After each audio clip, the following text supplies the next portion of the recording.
s'en vient quelque part. Il se faufile à travers la circulation pour être avec nous. Alors, c'est le retour sur album d'un artiste que vous avez sûrement déjà entendu et probablement aimé aussi, Jamiroquai. Et probablement danser. Et si ça ne vous dit absolument rien ou encore vous avez envie de vous remémorer de bons hits, en voici. Pression pour que l'album soit bon. Les images que vous voyez, c'est il y a environ 3-4 jours à Paris, lancement planétaire, une foule complètement en délire, là. Heureux d'être là. Dès les premières notes, on sentait l'engouement et je vous dirais que c'est 12 chansons qui vont vous donner le goût de danser.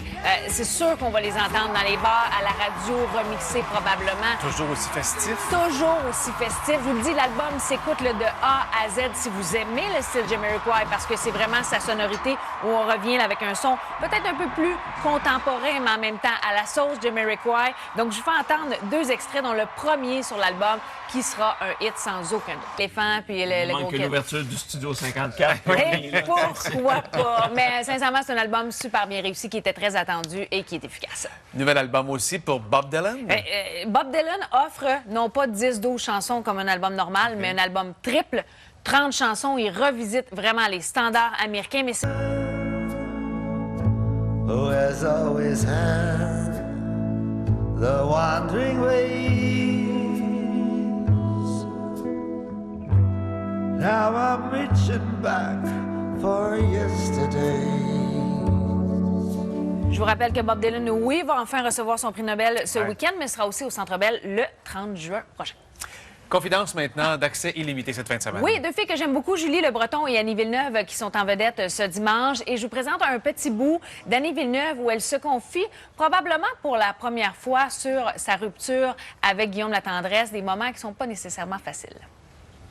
C'est quoi le deuil qu'on doit faire quand on se sépare du père de son enfant? Hey, c'est le deuil de la famille. Ouais. Je trouve mon bonheur là, dans mon célibat en ce moment. Mais il y a des jours où je trouve ça très, très difficile. Puis les moments de peine, c'est vraiment... Ah! Parce que c'est ce qui a été le plus dur à faire. Ça a été de dire, bon, je brise ma famille. C'est vraiment pas facile. Alors, j'imagine qu'il y en a qui vont se retrouver aussi là-dedans, mais c'est à voir. Et Julie Le Breton, je vous le dis, là, ça va choquer probablement bien des gens. Moi, la première dans cet extrait où elle parle à quel point on lui a déjà dit tout ce qui est en lien avec l'apparence, comme quoi il y a des rôles qu'elle n'aurait peut-être pas eu, qu'on lui dit, ben écoute, peut-être tu n'aurais pas eu des rôles pour certaines raisons, mais voici un bout de cette entrevue qui, ça choque, je vous dirais. J'ai été quand même renversée de savoir que... 2 belles entrevues à voir ce dimanche. Ouais, c'est pas toujours les... Non, je n'irai pas là.